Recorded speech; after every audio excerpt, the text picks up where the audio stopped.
তাই জন্য তোরা বলে দিবি যে ঠাম্মি আমরা টিভিটা বন্ধ কর, টিভিটা বন্ধ কর, তাই জন্য টিভিটা বন্ধ কর। ফেলে দিস না আমি এগুলো সরিয়ে দিই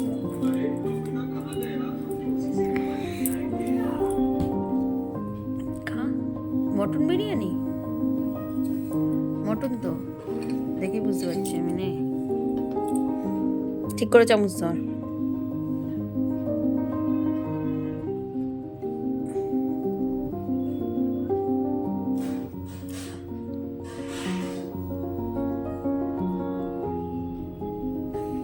কাউর বাড়িতে সন্ধ্যাবেলা বিরিয়ানি খায় না, বুঝতে পারি না লাগাচ্ছে। বিরিয়ানিটা এনেছে কার জন্য? তোর জন্য না তোর মায়ের জন্য? ও একটা বিরিয়ানি এনেছে সবার জন্য, তোর মা আবার আর একখানা থালা নিয়ে আইছে।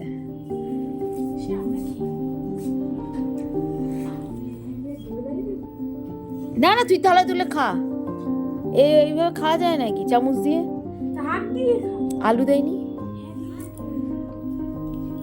হাত দিয়ে খা, হাত দিয়ে খা। ওকে ওখানেই দে, তুই তোল এখানে, তুই একটু খা আমি একটু খাই তাহলে। নমস্কার, সবাই কেমন আছেন? রিতার লাইফস্টাইলে সবাইকে স্বাগত জানাই। আজকে সন্ধ্যাবেলা ছেলেকে পড়তে দিয়ে চলে এসেছি বাপের বাড়িতে। এসে দেখছি ভাই একটা বিরিয়ানি এনে রেখেছে তার মেয়ের জন্য, কিন্তু আমি চলে এসেছি তাই আমার ভাই বলছে গরম করে তোমরা সন্ধ্যাবেলা এটা দিয়েই টিফিন করো।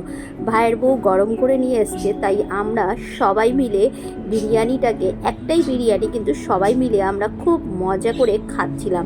আমি ভাবলাম আমার এই ভালো লাগাটা আপনাদের সাথে শেয়ার করি।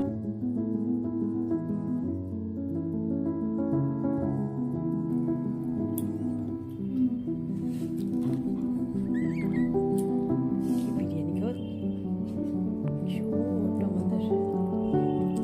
বিরিয়ানি এমন এমন একটা খাবার